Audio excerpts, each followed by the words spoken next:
ku nsonga y'obukulembeze bw'ekibiina, either okuzza obukulembeze bwabwe obujja oba okulonda abapya, kubanga byonna bikirizibwa. Kyetubaddeko olwaleero era twebaza Katonda, kitambudde bulungi. Waliwo ababadde balwana okukiremesa, naye byonna bye babadde bakola kubadde kusiwa nsaano ku mazzi. Twebaza Katonda nti Delegates Conference yaffe etambudde bulungi. Of course buli kifo ku National Executive Committee kibadde kikirizibwa okwesimbawo, era twagamba bamemba baffe buli egwanyiza ekifo oteeka mu application. Abantu bateeka mu application ku bifo ebyenjawulo. Of course ebifo ebimu byasigala birya no positive, ndowooza nga abantu bagamba nti akukina ekifo omuntu ono yasaanidde ffe katugende ku birala, naye nga tetulina muntu yenna gwe twakugira ku kifo kyonna. Then ku bifo ebyenjawulo abantu bateeka mu applications, ne tubasaba buli kifo batuulemuko, bawayemuko, balabe oba basobola okukkaanya, either ne bagamba nti tutambule n'ono oba ono. Era ebifo ebimu ekyo ne kikola, ne bakkaanya nti tugende n'ono. Naye ne tubagamba nti bwe muba temukkaanyizza tewali buzibu, kubanga ffe enkola eyaffe si ya kuzingako kifo nti kino kirina kubeera kyono. So abamu bakkaanya ebifo ebirala ne batakkaanya, ne tugamba tewali buzibu, mwenna muli bantu baffe ab'ekibiina, tujja genda mu kalulu ka Delegates Conference egenda kutuula. So kyetubaddeko era nga tugenda kufulumya press release eraga ebifo ebyenjawulo, baani abagenze ku bifo ebyenjawulo. Mu Delegates Conference yaffe eno yemu tuvumiridde, tuyisiza resolution nga tuvumirira eryanyi eritukozesebwako, eritukolwako ffe ng'aba National Unity Platform. Bajja batulugunya abantu baffe, mwalaba ekyali mu kalulu ka Kawempe North, ne bakuba abawagizi baffe, abakulembeze baffe ne candidate ne bannamawulire ne bakubibwa. Ate nga ne kaakano tewali yadde n'omuntu n'omu eyavunaaniddwa kumenyi bw'amateeka buno. Muzze mulaba nga ekitebe kyaffe bakizingako, nga batukolako effujjo ery'enjawulo, ate nga tuli kibiina ekiwandiike. Kitegeeza tuba tusobola naffe okutambula ng'abalala bwe bakola, ne beetala mu bitundu by'eggwanga eby'enjawulo, ne bakuba enkuŋŋaana, ne bakola activities ez'enjawulo. Ffe NUP basigala batuteekako akazito. Olunaku olw'eggulo mwalabye bazze, ku luno tebazze kusalako busazi, naye ne bakuba n'amasasi mu bbanga ne mu bisenge byaffe ku kitebe kyaffe. Ne weebuuza abantu bano lwaki bagezaako okutusoomooza? Ndowooza kye bagezaako okukola, baagala batusoomooze tuve mu mbeera oba tukole ki. Naye ffe tusigala tugamba abantu baffe tukuume emirembe. Naye abantu munnaye ennyindo bw'oginyigiriza ennyo etuuka ekiseera nejja omusaayi. Simanyi oba bano kibaagala batucyokoze, batusoomooze, tetumanyi. Naye tuli mu kuwandiika kye tuyita protest letter ku bitongole bino ebikuuma eddembe. Lwaki batukolako effujjo? Lwaki batusumbuwa? Ekirala of course kye twogeddeko Delegates Conference yaffe, akalulu k'abavubuka akabindabinda, nominations zaggaddwawo olunaku lw'eggulo. Naye muzze mulaba nti ffe ba candidates abaagala okwesimbawo ku NUP nga babakugira n'okwenominatinga n'okwewandiisa, nga bagenda mu bitundu gye balina okwewandiisa nga baga nti mwe mugira mulindako, nga bayita aba NRM bwe ziwera saa 12 tugaddeyo obudde bugenze, kugamba buli kanaku nga babagobaganya. Of course kino bakikola lwa butiitiizi. Emyaka egyayita NRM yali akalulu kano ng'ekatwala ng'aka NRM nga si kaggwanga lyonna, era ebibiina ebisinga ng'oboolyawo tebabyetaba namu. Neffe nga NUP twagamba nti akalulu k'abavubuka naffe tulina abavubuka abatuwagira ate bayitirivu bakeetabemu. So kati olw'obutiitiizi obwo kyobuddola bazze bakola akavuyo ak'enjawulo. Katusubire nti Electoral Commission kuba tuzze tukitegeeza ku nsonga zino, katusubire tejja kusirika busirisi nga bwe yasirika ng'effujjo likoleddwa mu kalulu ka Kawempe n'ebirala.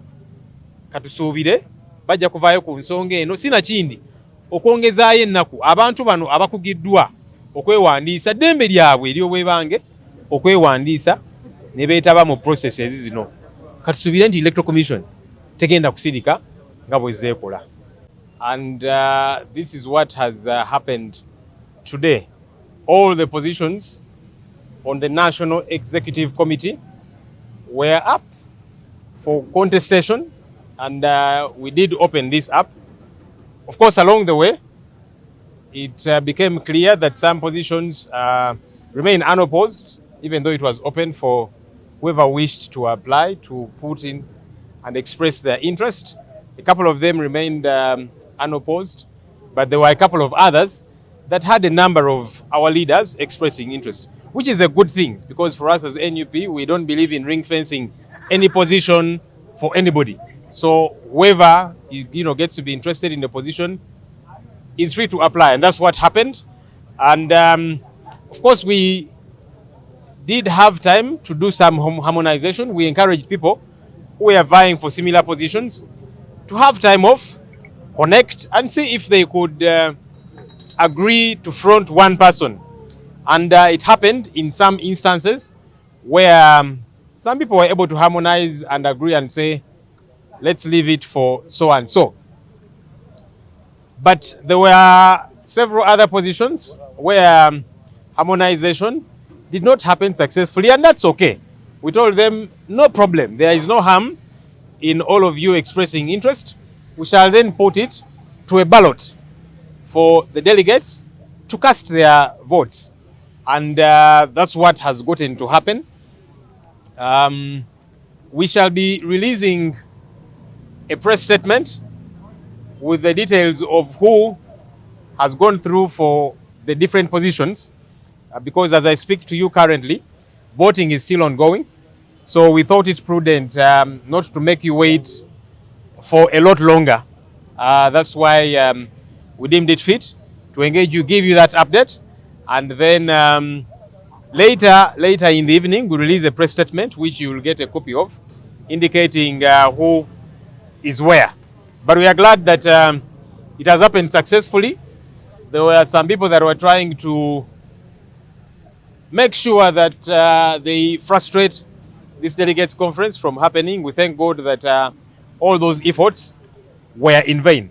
So we are glad that as the National Unity Platform, we are getting into the next election cycle with new leadership in a couple of positions. In some cases, leadership has been renewed, mandates have been renewed, and so we are headed into 2026 with zest, with gusto, with energy, and we are ready to do what we ought to do to thrive in the upcoming election. One of the other things that happened is that we passed a resolution, among others, condemning the brutality that has been occasioned on us. The Delegates Conference passed a resolution condemning state brutality that has been occasioned on us as the National Unity Platform several times. We saw what happened in the Kawempe North by-election.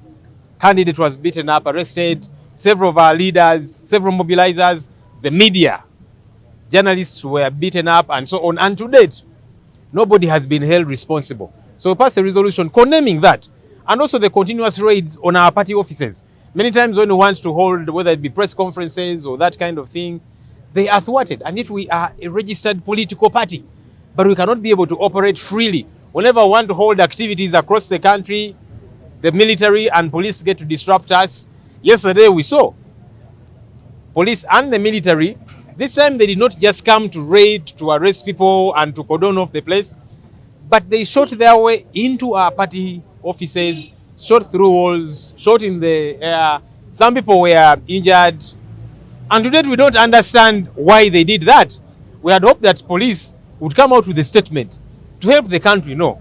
Why did they raid our offices, fire live ammunition? We don't know. So this has become a habit, and we thought it prudent that as the Delegates Conference, we get to condemn this situation. The Delegates Conference also interested itself in the process of the youth elections. We talked about this as well, because nominations for young people interested in positions, youth positions, ended yesterday. However, for National Unity Platform aspirants and candidates, it's been a tall order. You have been seeing them go to places where they are meant to be nominated from, and they're told, you go away. And they're only receiving those who belong to NRM. So our candidates kept being frustrated every step of the way. Why? Because for a very long time, the NRM had succeeded in making the country believe these youth elections are NRM elections. And so other parties would fear to participate. And we said, no, we shall participate. We are reaching out to the Electoral Commission in protest of this, saying, this is not fair, this is not right. Hopefully you can clean it up, and hopefully you can extend a bit of time so that our candidates don't get disenfranchised. Because for them to go where they are meant to be nominated from and they are sent away, it does not make sense at all. Our hope is that the Electoral Commission will not keep quiet, like they have kept quiet many times. They kept quiet about the Kawempe brutality, and yet they keep saying they are in charge. How do you say you are in charge, and yet somebody literally comes and roughshods over you, takes over the process, and does what they want to do, and you keep quiet? Our hope is that they will not keep quiet. Maybe to say we are also going to, we are writing a protest letter to security entities protesting the continuous brutality that is occasioned on us and the raids at our party offices, because we will not keep quiet as all of these things keep happening. Of course, they keep trying to provoke us, because when you come to our party headquarters and you begin to fire live ammunition in the air and so on, it's as if they're trying to provoke us. We have always told our people, let's remain law-abiding, let's remain calm. Weesiimye mattu oli wa mukisa okukira abalala. Omugugu gw'ebizibu by'ettaka gukutikuddwa Brand Property Services Limited ku lw'ettaka eritaliiko nkaayana. Ennyumba eziwedde okuzimbibwa wamu n'ez'okupangisa, apartments ez'okupangisa wamu n'okugula mu mawanga ag'enjawulo okuli Uganda, Kenya, Bungereza, Dubai, America wamu ne Canada. Okuddaabiriza ennyumba oba ebizimbe byo, property management n'abasaveya abakugu abataakufere. Twekwate ku nsonga zonna ezekuusa ku by'ettaka nga kw'otadde n'okugobera ku kyapa kyo. Kati pazo y'eby'ettaka ebadde okukaluubiriza egonjoddwa bw'okwataganye naffe. Tukubire ku noti 703 noti 79 oba noti 773 noti, oba otusange ku MT House omwaliiro ogusooka room 5 ewazana ku Entebbe Road okuliraana ekizimbe kya Muguluma Empire. Tukyalireko ne ku website yaffe www.brandpro.co.ug. Brand Pro Property Services Limited, tutuukiriza birooto. Nali mu kibiina kya DP mukimanyi. Ekibiina kino kiri organized naye abatamanyi balowooza tikiri organized. National Unity Platform eri organized. Process gye batuyisaamu okusaba ekifo kino eri organized. Ekibiina ekitasaba ssente kwewandiisa. Ababaka baakyo kinene nnyo nnyo. Ekibiina nga NRM obudde ssente zekisabye abasimbawo buli omu. Naye nze ng'omubaka one ekitutwala mu parliament kwogera. Kakati emyaka ena teri ansinga kwogera mu parliament. Mu record ate amawulire mwe mugafulumya. Mukirikinga ne mbalaga emirundi gye nkutte omuzindaalo. Then substance. Ekyokubiri constituency areas ezimu ngaffe Kalungu yali ya NRM. Nagijjayo teriddayo. Ne West ne tugijjayo. Kati olutalo lwe tuliko lwa kukwata region eyo nagitwala. Nze bwe ndeeta empapula zange mu budde bampadde obuvunaanyizibwa, bampadde tiketi, njagala kugenda walala Laakayi Mbarala ab'e Kalungu bakole ogwabwe balondeseewo nkukwati bana mulaga wajja kulonda. Nze nina value. Then tuzimba abakulembeze abaki abalala. Waliyo notion egamba nti ffe tuluddewo. Naye abakyogera bebakolera gavumenti ne NRM. Why? Omusajja gwe bayita Mwai Kibaki yamala mu parliament emyaka 57. Si kye ngenda okukola. Naye ate yamala n'afuuka ki? President. Kati no patento omugaso gwaffe gye guli buli naku tuzimba abaki abapya buli lwentambula. Natandika e Kalungu nga ndiyo omu. Kati chairman wa 5 wa Nuupu. Bakansala bonna ba Nuupu. NRM yasigazayo omuntu atya omwana tujja mujjawo. Ensobi yali ku side yaffe. Naye nga basically ababaka bangi baagala obubaka naye nga bagenda mu parliament kulyayo chapati na chai. Ensonga esooka muzindaalo. na kuogera baba toyina ebyo then because bibagala balonzi kuogera tuyina okuzayo kali kyemanyo mbaka wa parliament kimutwala mu parliament era nze Kalumba nti bo nonda kunona yo sente bolonda mu kyama siyenze sewu amanya nze Mary Flavia Namulindwa kubula mwana kwestukira olunako olwaleero nzize ku kitebe kya National Unity Platform okujayo empapula zange forms of expression ngenda kwesimbawo mu Gomba East constituency nchikire bannaffe abagomba East bannange abagomba East fenna abagomba East Mary Flavia Namulindwa nzize okulaba nga ate nzijayo empapula zino okugenda okubakikirya mu kikole gwanga olukulu parliament. Kitegeeza kino olunako lwaleero erinze Namulindwa gwe muntu wange gusoose okufuna ekintu bwe kiti. By the way, this is an achievement to me. It is an achievement and I'm proud of myself. Ndi musanyufu nnyo okulaba nti nzijjeyo ate bazimpadde nzifunye. Mu nsika y'ebyobufuzi gwe mulundi gwange ogusoose okukola kyenkola olunako olwaleero era ndi musanyufu. Ndi musanyufu nnyo nti nkikoze ate Mukama ne musaba anyambe ampe obusobozi n'obuwagizi eri abawagizi bange nsobole okulaba nga ntuukiriza ekyo ekizikisizaayo empapula zino olunaku olwaleero. Bannagomba olugendo lwaffe lwe tubadde tulowoozaako ebbanga lyonna leero ndutandise ekigere ekisooka nkitaddeyo mu maaso era nga mbagamba teri kudda mabega wabula tugende mu maaso. Ebirime Bannagomba East bingi ekimu mu kyo ly'ebbula ly'emirimu mu Gomba East constituency. Abavubuka bangi mu Gomba sina mu Gomba yokka mu Uganda yonna tebalina mirimu. Kati nze nganze enzaalo ya Gomba East ndabanga abavubuka abo nga agenda kendi omuvubuka kigenda kunnyambako okubasobozesa okuyambako okulaba nti abavubuka abo oba yasoma oba teyasoma asobola okubaako n'omulimu gwasobola okukola n'afunamu ekikumi. Nga mu kyo tulina ettendekero lyaffe erya Gomba East erya Gomba Technical Institute, it's Gomba Business and Technical Institute. Tulitaddewo not because twagala okufuna ensimbi, not because of anything, naye tulitaddewo okubanga twagala okuyamba ku mwana munnagomba oyo asobodde okusoma n'abaako level kwakoma n'atasobola kufuna mulimu. Tugenda kusomesa ebyemikono byonna okutunga ebyalaani, tugenda kusomesa okukola sabuni, okukola candles, okukola emirimu egy'enjawulo. Abaana bakola electrical engineering, abaana bakola emirimu egy'enjawulo, okwokya welding, byonna kuyambako muvubuka kulabanga asobola okubaako n'ekikumi ekigulya amagala eddiba. Alime kubeera nga ali ku misota nga ali kukyala kuba misota. Abakyala oba abavubuka abazaala bayite teenage mothers bonna nga bali eyo talina kyakola ali awo n'abaana kasente kabula ngenda kubayambako okubasomesa ebintu bino bajje batandika okutunga ebyalaani afunemu ekikumi. Kyekimuko ebyendowooza nti bwe bafunye obukulembeze bwa Gomba East nja kutandika n'ekyo ate nga kyonna kitandiseeko already. Ne batujjanga 10 ne balondako oyo nga bagamba yasinga Namulindwa nja kusimba mabega we era muwagire yenna anafuna umbrella nga Mukama waffe Kyagulanyi Ssentamu bw'atugamba president waffe nti yenna anajja ne umbrella gwe twatusimba emabega nange kyenja okukola. We batampe umbrella nja kusimba emabega g'oyo anafuna umbrella era muwagire fully 100%. Kubanga kino kisinga it's beyond me. Kintu kyaffe ffenna kyansi yonna Uganda kya Gomba East yonna sya Namulindwa nzekka ng'omuntu. Timaze okukola expression of interest wano ku kitebe kyaffe ekya National Unity Platform. Ntegeezeddwa nti very soon bagenda kukola vetting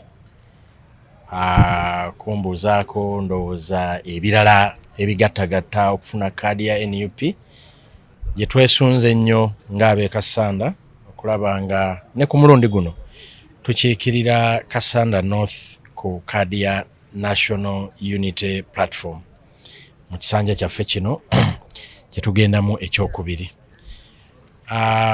Bannakasanda mbagambe ekigambo kimu nti tuyina okusigala nga tuli basaale mu kukulembera enkyukakyuka egenda maaso mu Uganda. Ebintu bingi byali badde bitutuukako ng'ab'e Kasanda naye olw'obukulembeze obujjudde obulyake n'obubbi n'obuyaaye weesanga nga bingi tetubituuseeko. Bwe nali nzija mu kisanja kyange ekisooka nzijukira bulungi nnyo. Honorable Nyombi Tembo yatuuza meeting nga towards mu kalulu bwekuti nga bagezaako okudrumming up for our road oluguudo lwaffe okuva Emyanzi paka Kiboga. oluguudo olwo ebiseera ebyo lwalinga lukolebwa bulungi wansi nga balima wansi ne while naye njagala mujjukire bulungi nnyo emirundi gyonna President Museveni lwazze e Kasanda atusuubiza oluguudo okuva Emyanzi paka Kiboga naye bwe yabadde asoma State of the National Address yatutegeezeza nti mu bajeti y'omwaka guno teruliimu era terugenda kukolebwako zimu ku nguudo za kyanoonyeza ssente kitegeeza mu bajeti y'eggwanga teruliimu naye ate nga buli lunaku twogera ku luguudo olwo so it's a service gye twali badde twafuna singa essente ezeetaagisa okukolebwawo tezaweebwa bapeneti tezaweebwa babama wafama soyo wa billions 5 nga teziweereddwa basudiiri nga teziweereddwa abanyabana abakazi batyaka n'abalala wastage agenda maaso omukyala Betty Kamya tutegeeza nti buli mwaka tuluzinga trillions 10 singa trillions 10 ezo tezibibwa tezonoonebwa njagala kubategeeza ab'e Kasanda singa enguudo ezo zonna zaakubwa dda chorus singa oluguudo okuva e Kasanda paka Madudu singa nalwo luliko chorus n'olwokuba ntukulemberwa gavumenti eri corrupt ebiseera ebisinga services nyingi zitulemya amasannyalaze mulaba we twakoma omuchina we yakoma otuwa layini ya Exim Bank awe gakoma GOU olwagalawo ekitongole kya Rural Electrification Agency eyo layini nayo we yakola kiyo yakoma meanwhile batugamba sente teziriiwo zimaliriza layini zezo naye ng'ate tuwulira side eno ababbi beeriisa nkuuli kakati nno ggwe ali eyo munna Uganda n'omulonzi w'e Kasanda kano ke kaseera okulaga abantu bano tetuli bamativu n'omulundi n'ogumu okulaba nga tetubaddiza kalulu nga tulonda ekibiina kya National Unity Platform gwe woolaba Ambulera Tiking bino ebyokutukuba amasasi kutukwata otukuba makomera tebiina kutumalamu maanyi biina kutwongera bwongezi maanyi kulaba nga tuzimba Uganda empya njagala bategeeza Uganda empya tegenda kujja ku silver plate egenda kujja nga tufuddeyo ab'omulembe guno nga tulwanye entalo ate zetwagala okulwana size ziri ez'okutta abantu zino entalo zetwagala okulwana kwe kugamba nedda eno ensi yaffe osobola okuba amasasi osobola okuleeta mamba osobola okuwamba abantu era ne tukuwangula akalulu era yembeera eyo mutukola ki abalungi abatuwuliriza era abatulaba olunaku olwaleero tukyaddeko ewa Sheikh Ashraf Dembe sebo nsanyusa okubalaba amannya agange Seeka Ashraf Dembe akola ku bizibu by'enjawulo omuntu singa aba alina ebirwadde tumusomereddwa tumuwa amazzi ga lukuya nga bw'obadde ogalaba tugenda abantu ku kyoto ne twokya emizimu emibi egibabaamu n'okulomba edduwa abantu singa abeera ng'ali wano atuuse sobola okumulombera edduwa ne waba atatuuse nga mpadde amannya ge ngali wala manetaze enamba yange yeno eri 0707763711 namwe banyinaffe abali ebweru oyagala okuba nti oyagala okulombera ku dduwa ng'olina ebizibu visa zibuze amakaga kolongotana sente zikola zimpita mu ngalo ojja kumpeereza ekifaananyi kyo n'amanyago ebyo byokka bijja kummala nja kukulombera edduwa ojja kutereera olunaku olusembayo mu mwezi mba n'edduwa eyawamu ffenna n'abalwadde bange abakadde n'abapya salaamu alaikum warahmatullahi wabarakatuh olw'okuba si be bakulembera DP tejja kufuna babaka baleme kwerabira nti DP yaliko mu kaseera ng'erina ababaka bana bokka mu palamenti we nakwatira enkasi DP yalina ababaka 6 ne tugenda mu 15 mu kalulu akayise twaweza 9 owe 10 nga wa iyala kyemmanyi tugenda kubeera n'ababaka bangi nnyo okusinga be tulina kati n'olwekyo omuntu yenna alowooza nti ekibiina kyesigamye ku muntu oyo yeerimba yekka twasobola okuwangula lwa nsonga 5 ensonga esooka ebiroozo byaffe by'amaanyi bye tukkiririzaamu bye tuzze tubuulira abantu bannaffe abaali batuvuganya nga basiga bukyayi naye nga ffe tugatta abalonzi baagezaako okugamba nti okutusiiga enziro nga nammwe bannamawulire mubeegaseeko nalaba monita mbusale agenda kwogera mu delegates conference ya DP oba babijjawa kati monitor kati tekyali lupapula lwa mawulire monitor kati novel era woba osoma ng'omanya nti oli kusoma novel era editor in chief ye chief novelist kuba obijjawa nti Sale agenda kwogera mu delegates conference ya DP batubuuza ne tubyegaana era ne bagenda ne babiwandiika ne bakuba ne katuni ayogera mu delegates conference ya DP.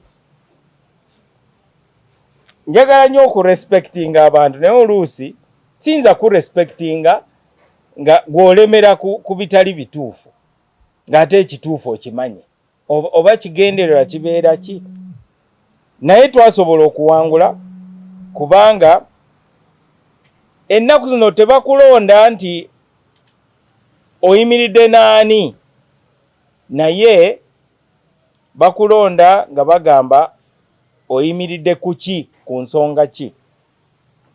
Ensonga ey'okubiri twasobola okutegeeza abalonzi ba delegates DP gyevudde. Mu Uganda abamu balowooza nti ebyobufuzi biina kutambulira ku President Museveni ne beerabira nti enkyalujja kukya nga taliiwo.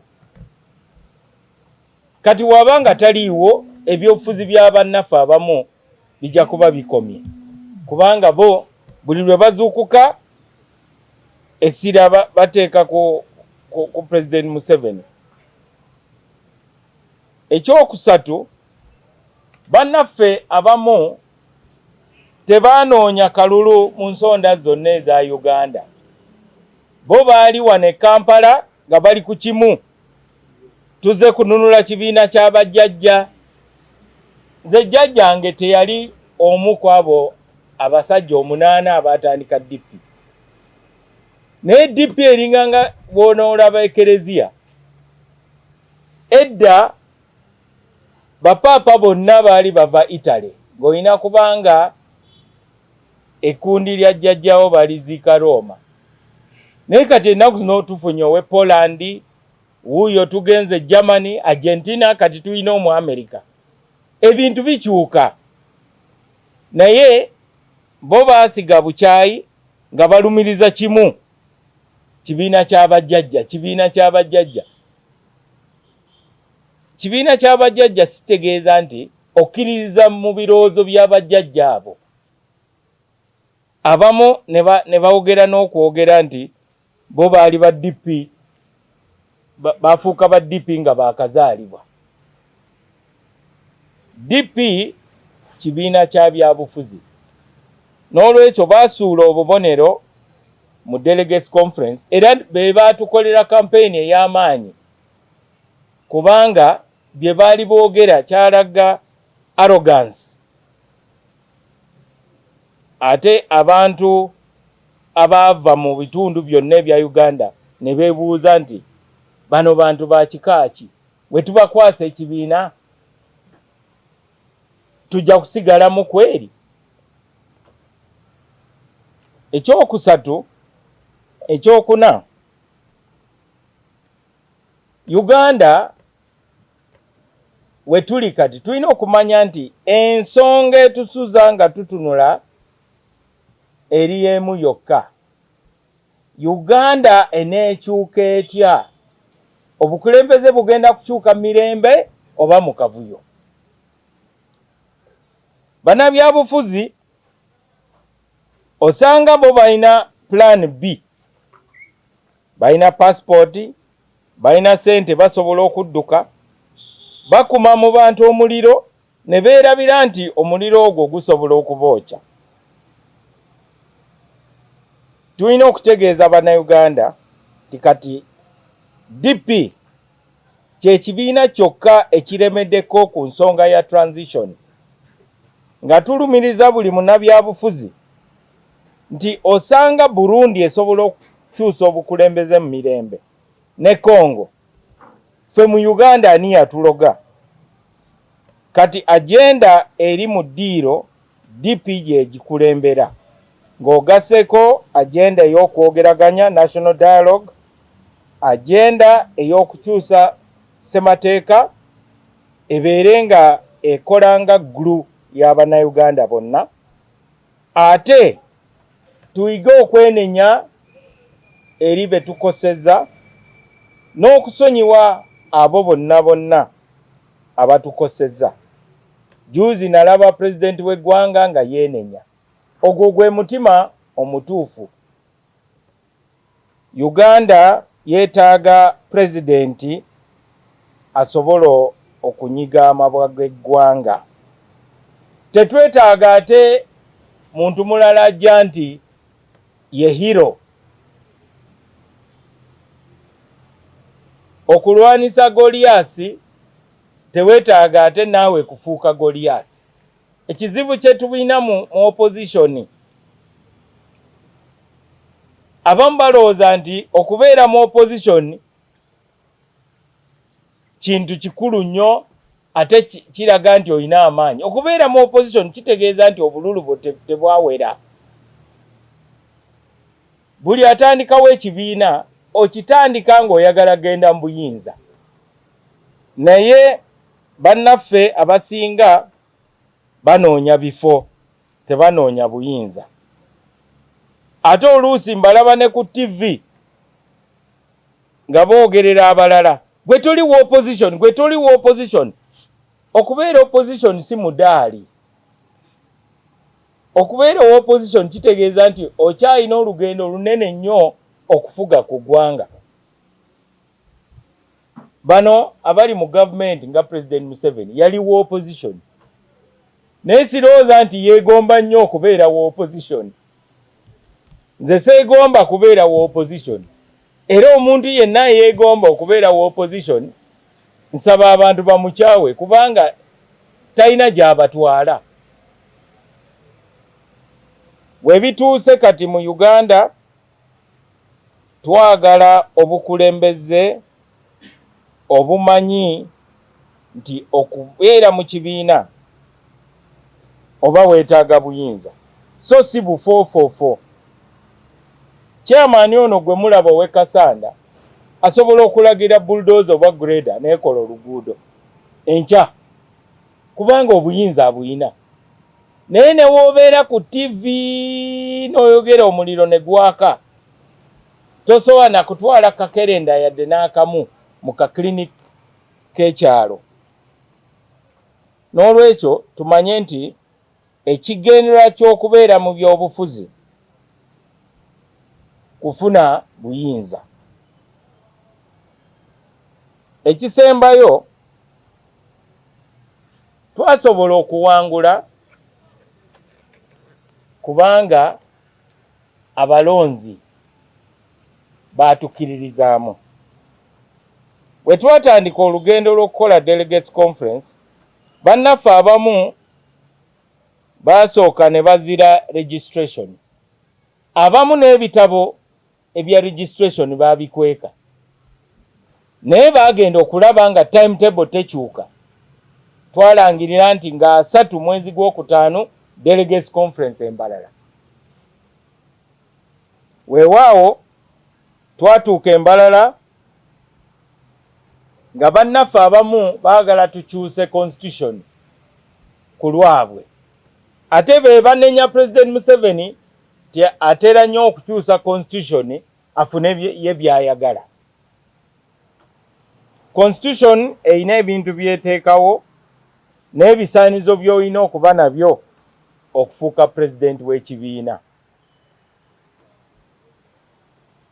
Twalina bannaffe abamu nga bakulembeddwa omubaka waffe ow'e Bukoto Central. Yeetikka abantu n'abatwala embalala okulemesa okulonda. Naye nze ne ttiimu eno gye nnina twagenda embalala nga twagala tumatize abalonzi tusobole okuwangula. N'olwekyo wobanga ekigenderera kyo kuyiwa lukiiko, kati ekyo bwe kirema kitegeeza nti tojja na kuwangula. akavuyo akaaliwo kaali katini nnyo era neewuunya nnyo bannamawulire ba Uganda okuzimbulukusa ebitaaliwo. Ate ndaba emivuyo egibeera mu bibinda ebirala tebabizimbulukusa. Mu NRM bali mu kuttiŋŋana lwa tikiti za LC1 naye ebyo tobirabako mu mawulire. FDC balina chairman eyadduka ng'awalampa ekisenge ataasa obulamu bwe n'ayimiriza akamotoka ku luguudo lw'Entebbe ng'ali mu maziga ng'asaba bamutaase bamugyewo. Ebyo mwabyerabira dda. Naye DP weebeerako n'akavuyo katini bwe kati obudde bukyanga muli ku nsonga DP balwanye simanyi bakoze biki. Ensonga za Nuupu temuzoogerako. Mulinganga kati abafuuse olukiiko lwa Nuupu bali mu kuwandiisa ba candidates,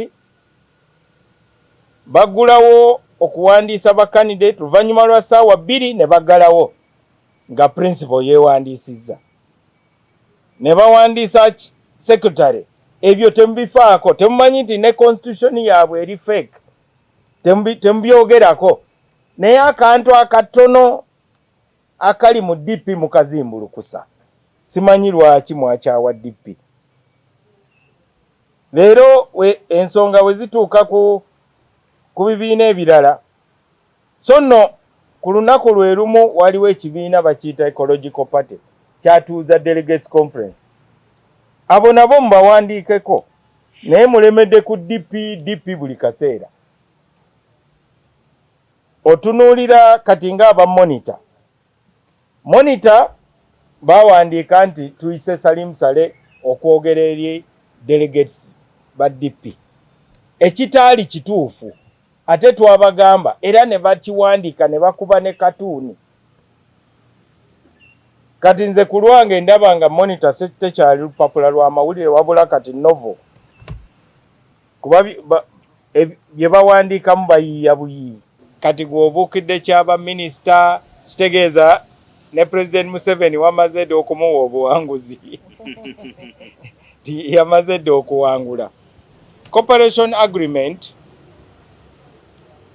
bamemba bagifunye era be balina okusalawo.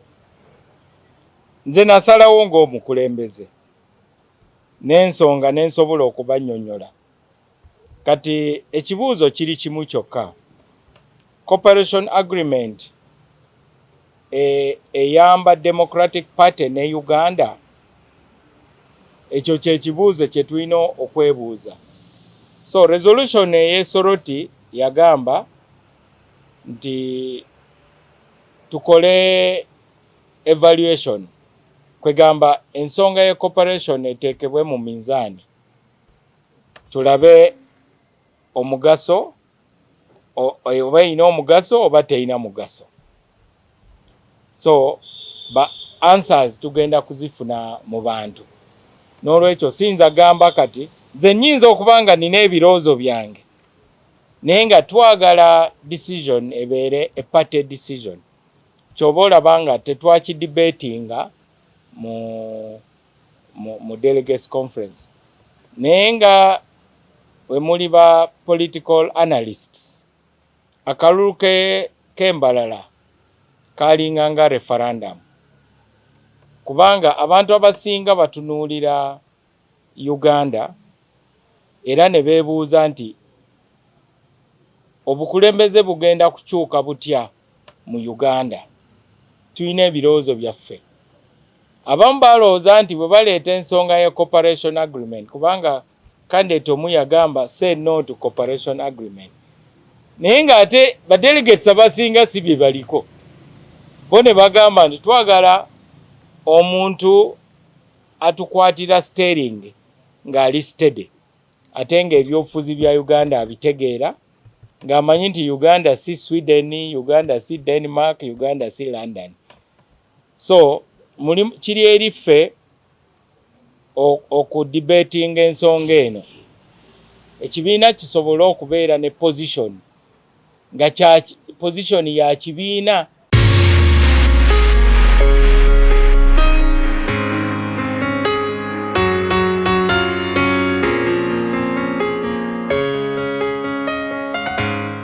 Yagenda n'agamba ekigambo bayiriwe kyazayogerako ensangi zino ng'agamba bannaddiini ve mu byobufuzi ve mu politics. Lwaki ayogera bw'ati? Kubanga ensangi zino bannaddiini boogera nnyo ku bigenda mu maaso ne bagamba n'ekimutulugunya abantu. Omuntu mukwate wakiri omutwale mu kkooti, abantu temubayisa bubi, temubba ssente za mumusolo n'ebirala bwe bityo. Kati bannaddiini bwe boogera ku nsonga zino mu Museveni kimunyiiza ye ng'alaba nti kaakati bayingidde mu politics. Kakati politics kyeki? Kubanga abantu politics tugenda tukwata bukyamu. Politics NUP, NRM n'ebirala. Nedda politics bwe bulamu bwe tuyitamu. Omuntu agenze mu ddwaliro tebitagala oyo politics. Enguudo embi ze tuyitako oyo politics. Abavuka abatalina mirimu oyo politics. Ssente z'omusolo eziddibwa oyo ye politics. So twagala okwebaza bannaddiini abaganye okugoberera ebimwayi Museveni byagamba nti mwogera ku nsonga zino. Tubeebaza kubanga amaloboozi gaabwe gafaayo nnyo n'okusinga agaffe bannabyabufuzi, era netukubira omulanga ne bannaddiini abalala amasheeka areverandi babishopu bakibishopu naki. Ffe ne tugamba nti mbere ku butuuti tugambe nti mulonde NUP oba ki, naye tuvumirire ebikyamu kubanga ekikyamu kibeera kikyamu ate nga amaloboozi gammwe makulu nnyo kubanga mu makanisa, mu ekereziya, mu mizikiti mubeeramu aba NUP, aba NRM ebali n'abalala. So kakati ffenna muba mutulinaawo. Kikulu nnyo okwogera ku nsonga zino. Ate munnange ne bw'oba ng'oli wa NRM nga gy'owagira, kubanga oyinza okusanga nga bannaddiini abamu kuba nabo balonda. Abamu bawagira NUP gy'alonda, abamu oboolyawo balonda NRM naki. Naye nti naawe alonda NRM, kikulu okwogera ku bikyamu bitereezebwe, birekeraawo okukolebwa tulugunya abantu ku basente y'omusolo n'ebirala bwe bijju. Eggwanga lyaffe litereere. Twetaagayo kazungu katono. We have for a very long time had Mr. Museveni condemning religious leaders for what he says is them becoming political. This is something that he has talked about severally. But what is politics? Politics is management of societal affairs. And so when religious leaders talk about corruption, poor service delivery, brutality, persecuting, our opponents of the government, those who don't agree with it is wrong. Now, when they talk about these things, Mr. Museveni gets angry, and that's why he's telling them stop. But I want to appreciate all religious leaders, whether it be bishops, archbishops, reverends, fathers, sheikhs, and all other religious leaders that keep talking about these issues. Because your voice is stronger than even our voice as political leaders. You're the conscience of society, so speak about these things, yeah? And we encourage others who shy away from these matters. We're not saying get on your pulpit and say vote NUP or that kind of thing, no. But let's guide society. Guide us as leaders. Guide us. When you see us go wrong, correct us, because you're the conscience of society. No one should tell you to keep quiet about these matters. No, keep speaking up about all of these different issues. Mukulembeze okuvaayo n'agamba ababulizi b'enjiri oba abasajja ba Katonda okwesonyiwa ebintu bya politics. Ekintu kya politics kitukwatako ffenna. Saawa zino tubadde wano nga tusonda ssente za kuzimba kyaki y'abaana. Kitegeeza nti ne ssente kubeera osobola okuteekayo politics yasalawo nti gavumenti bwevaayo n'enemesa okuyimba nga ndi muyimbi kiba kitegeeza n'akasente kaba tekaliiwo. Naye ate nga bw'ojja mu kereziya baba beetaagayo akasente, oba ogenda mu zikiti baba beetaagayo akasente. Ate tujjukire n'okujjukira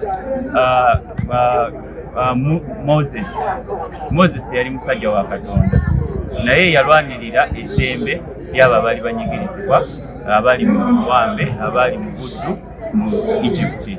Kati kitegeeza nti Katonda ayita mu basajja ba Katonda, bo basajja be bennyini okubaako obubaka bw'atuusa eri abantu. omusajja wa Katonda wayogera liba ddoboozi lya Katonda naddala ng'ayogera ebintu eby'amazima. Tumanyi bulungi waliwo abalina kyekugira nga bo bajja kwogerera gavumenti kubanga balina akafuko ke bafunayo, naye nze njagala n'okozesa omukisa guno okwebaza abo abasajja ba Katonda abakyali ku mazima nga boogera ebyo byennyini nnyini ebikiikirira abantu be bakulembera. Abantu ba Katonda okuba nti tebeenyigira mu byabufuzi ekyo kikyamu. Ekisookera ddala nti nabo bennyini ebyobufuzi embeera bwetabuka mu ggwanga bakosebwa. Tubadde n'entalo wano mu ggwanga tezaayawulanga oba ono reverandi oba serivulandi. Mwalaba ekyali e Rwanda waliwo kyaki yonna gye bamalawo n'abantu abaali beekweseemu yonna ne babatta ne babamalawo. N'olwekyo kya buvunaanyizibwa nnyo era kibakakatako bannaddiini okuba nga bavaayo. Ekisooka bo tebalina na kwekubira, era bwe boogera oli amanyira ddala nti kye boogedde kyekyo kituufu. Era ekyo kyetubadde tukulamu kubanga twalina okukola olutalo wano mu 1980 mujjukira olwali e Luweero. Olutalo olwo waliwo gwe baali bayita Kadino Subuga abamujjukira. Yakola kinene nnyo ne mu nteekateeka yeeteeseganya wakati wa Mwami Museveni yali mu nsiko ne gavumenti ya Mwami Obote ne gavumenti ya Mwami Lutwa enteeseganya ezaali e Nairobi. Kadino Subuga yakola kinene nnyo era ye yasituka n'agenda e Luweero. Abaali balwana bonna mu kiseera ekyo emmundu ne bazisirisa, abantu ne basobola okuyambibwa n'ebirala ebiringa ebyo. N'olwekyo kyaki tujjukira wano omugenzi Luwumu, Archbishop Luwumu, era tujaguza olunaku lwe buli mwaka. Lwaki tujjukira Archbishop Luwumu? Bagamba bonna ab'ebyafaayo nti Archbishop Luwumu kwetaba mu mbeera yaliwo, taba kuvaayo n'ayogera Uganda teyandinunulwa, Uganda teyandibadde wano weeri olwaleero. N'olwekyo bannabyabufuzi mu nsi yonna, bannaddiini mu nsi yonna balina omulimu munene nnyo, tebeekubira, tebalina kibiina ky'ababufuzi, boogera ddala ensonga nga bweri. Boogera ku bubbi, boogera ku kukwata abantu, boogera ku kutulugunya abantu, boogera ku malwaliro agataliimu ddagala, kubanga bannaddiini bennyini be bakulembera abantu baabwe, kubanga bannaddiini bennyini bakulembera abantu baabwe balina okuba n'emirembe. Church yajja kulaba nti ensi ebaamu emirembe, ensi ebaamu amazima, ensi ebaamu obwenkanya. Eyo ye church kyekyagireeta mu nsi, era bwe bitabaawo church erina obuvunaanyizibwa okulaba ng'evaayo okulaba nti emirembe gibaawo, mu ddwaliro abantu bafuna eddagala, obubbi tebubaawo, okutulugunya abantu tekuba. Ogwo gwonna mulimu gwa church. N'olwekyo ekyokugigaana church okubeera mu byobufuzi kya butiitiizi ate era. Basawo bannyabo mbaagala nnyo era mbaniriza ku Uganda ey'enkya. Nze muzzukulu wa Gamunga Moses Wamala, ndi munnamawulire era ndafuubana nnyo okulanga buli munnayuganda afuna obwenkanya ssaako n'okufuna buli kimu nga bwe kigwanidde okubeera, gamba ng'ebyobulamu, ebyenjigiriza n'ebirala. Wabula mbaleetedde amawulire ag'essanyu era amalungi okuva mu Ohio Health Center. Lino nno ddwaliro eryazimbibwa emyezi 6 egiyise emabega. Ne mu myezi egyo ngenzo oddirambulako ng'ebintu eby'enkizo ebikoleddwa biyitirivu nnyo, gamba nga okuwa obuweereza n'obujjanjabi obw'obwereere eri abakadde b'eggwanga lyattu Uganda oba abakuliridde mu myaka.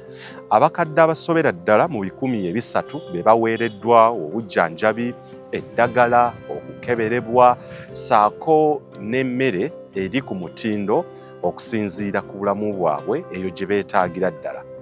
Era kinsanyusiza ne kimpa akamwenyumwenyu n'essuubi. Wabula bakantemye nti mu myezi mitono nnyo kino kigenda kubeera nga kikoma olw'ensonga nti eddwaliro lino liri mu kazito oba lyetisse akazito ak'amaanyi ennyo ak'okubeera nga eddagala erina okujjanjaba abakadde bano, emmere, ebikozesebwa, emisaala gy'abasawo byonna bibali mu bulago. Eddwaliro terisobola kubikola bino byonna nga liyimiriddewo ku muntu omu. tukkiriza nti bannayuganda ffenna nga twegasse wamu tusobola okuteeka akamwenyumwenyu ku bakadde ab'eggwanga lyattu Uganda okuwangaalira abo abawangaalira mu bitundu bino Mukono, Namataba, abava Lugazi n'ebitundu ebiriraanyeewo. Be nasanze olwaleero batindigga eŋŋendo empitirivu okujja okwefunira ku bujjanjabi obw'obwereere n'eddagala ery'obwereere. Wabula nzikiriza nti bwe tusaayo ffenna kye tulina ne tudonatinga oba okufundraisinga kyonna kye tulina, tusobola okuyimirizaawo eddwaliro lino emyezi egirijja, emyaka egirijja, okubeera nga lyetengerera okufuna obusobozi n'embavu okulabirira abakadde bano, okubawa eddagala lye beetaaga buli mwezi, okubakebera. Beetaaga ebyuma kalimagezi olumu ebibatawaanya bye beetaaga okuyingiza. Nzikiriza bangi abali eyo mu UK, mu America, Canada, abali e China, Belgium, Germany nawa. Eyinza okubaayo omuntu alina ekyuma oba eddagala lye wandyagadde okudonatinga eri eddwaliro lino erya Ohio Health Center ligende okujjanjaba abalwadde bano n'okubalabirira, okubabuddaabudda n'okubawa byonna. Sinakindi osobola okukozesa omukutu gwaffe ogwa GoFundMe okuwaayo ensimbi zonna z'olina. Osobola okukozesa mobile money ku namba y'essimu eyo, account number ku namba y'essimu eyo, Western Union, PayPal, MoneyGram. Ebyo osobola okubikola ng'okubidde oba ng'oyogerezeganyizaamuuko ne eddwaliro lino okumanya details ze weetaaga okusobola okuwaayo obweyamu bwo oba donation yo. $1, $2, $10, $5 zisobola okuwanirira eddwaliro lino n'abakadde okubawa akamwenyumwenyu mwanattu n'okwekkiririzaamu n'okubawa essuubi saako n'okusanyukira mu myaka gyabwe egy'obukadde nga balamu bulungi ate era nga basobola okukola ebyo byennyini ebigenda mu maaso okugasa eggwanga Uganda.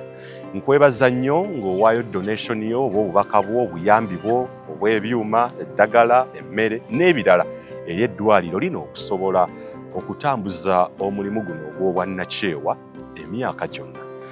Nze Moses Wamala nkwebaza nnyo okubeera nga okola ekyo, ate era Mukama Katonda akunjagalire era akunkuumire ng'oweereza kyonna ky'olina okusobola okutuusa omulimu guno n'okugutwala mu maaso. Uganda ey'enkya. Uganda ey'enkya.